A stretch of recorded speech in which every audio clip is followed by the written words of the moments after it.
If you've been following me for a long time, you know about my Trauma Bond Recovery Journal. Whether you're in or out of your narcissistically abusive relationship, this journal is for you.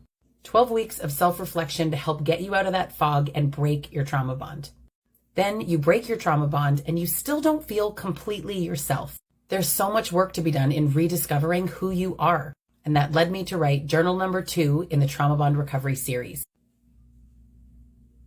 This journal, it's all about the rebuild.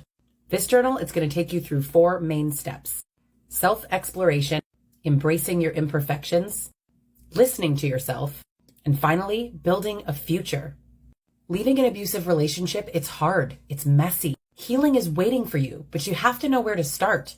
And so if you're not sure, start with the Trauma Bond Recovery Journal. And once you've gone through that, get book 2, Rebuilding After a Trauma Bond, a self-love journal.